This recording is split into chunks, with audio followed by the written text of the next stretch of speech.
Curated art festival in Greenville that brings together some of the best handmade talent in the U.S. It's almost upon us. Here with a preview of Indie Craft Parade, we have Ramos and Elise Hughes from Grown Wild Studio. Welcome. Good to see you both. Thanks so much for having us. This is something, everybody anticipates this event. This is an exciting one each year. The festival helps to encourage the rise of small local brands. Talk about the impact of that. So Indie Craft Parade is a very easy place for people to come and be inspired and to support a lot of creative small businesses. So we are having 121 artists this year showing and selling their goods. Haley is one of them. We're very excited about the festival this year. It's at Judson Mill, so come out and be inspired. We've got 9 days until it starts. Yeah. Very, very excited. All of the artists are very busy getting ready. I bet. Yeah. It is the place to be. Haley, you create botanical artwork and design. You've got some pieces on set. Talk to us a little bit about Grown Wild Studio and what you've brought. Thanks so much for having us, Margaret. Yeah, we're excited to be here. So today I've got kind of an assortment of prints that I offer, as well as a handful of originals. So these little guys here are going to be... and you can see what's on screen. We've got some close-ups where we were.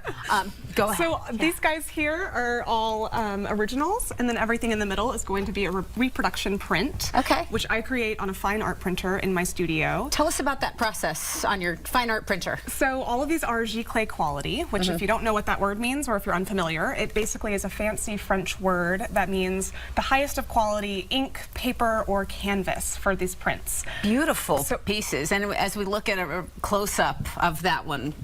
Thank you. I am really inspired by folk art and very feminine themes, from flowers to kind of more traditional elements like olives, and I've got some bows and vases here, as well as shells and keys. I just really love kind of the imagery of these kind of more traditional motifs, and I love color, if you can't tell. Everything is really colorful. And it's bright, and I think it's always interesting that just people gravitate towards a piece. Like this one right here came on, and I was like, oh, those are the colors, and that's what, that's what you find when somebody comes to you. Everybody's gonna be drawn to something different. Exactly, and it's fun having a booth that's just totally filled with just eye-catching things, So I really love Indie Craft because it's just kind of the perfect opportunity to showcase all of these different works I've made over the years and get people excited to have some art on their walls. And what made you become an artist? I imagine you've been doing this for some time in different variations. Yeah, I studied art in school. I went to Furman right here in Greenville. I graduated in 2017 and ended up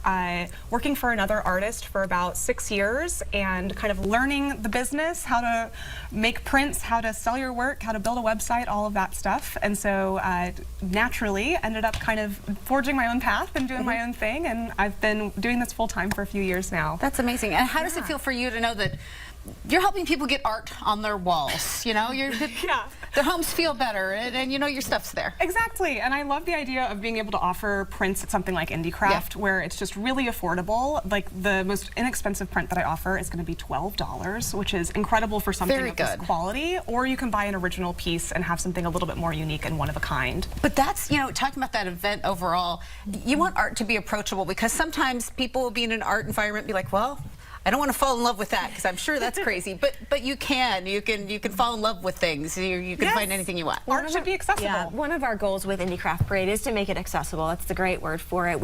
It's a very family-friendly event, and it's a great way to approach design and art. If you're not really, you don't feel like you're an art gallery kind of person, it's a great place to get started. I like that. We're seeing video of the event itself. Talk about the community that comes together for this and the spirit of it all. Greenville is so supportive of our artists and of Indie Craft Parade. This is actually our 16th annual festival.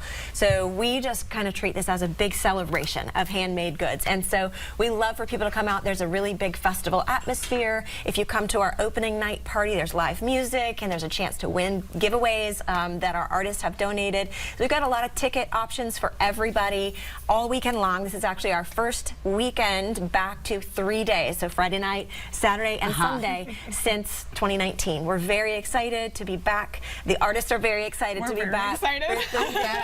Yeah, so come out sometime that weekend. We're September 12th, 13th, and 14th at Judson Mill. Very good. Well, we'll have all that information up. I know we're going to do another dive into one of the artists that we'll find there. But anything else you hope people will gain from your work or your studio if they come see you at the festival? Oh my gosh, I think the biggest thing about coming out to IndieCraft is just being able to, like Lib just said, is being able to just find something for everyone. You know, there's 120 people.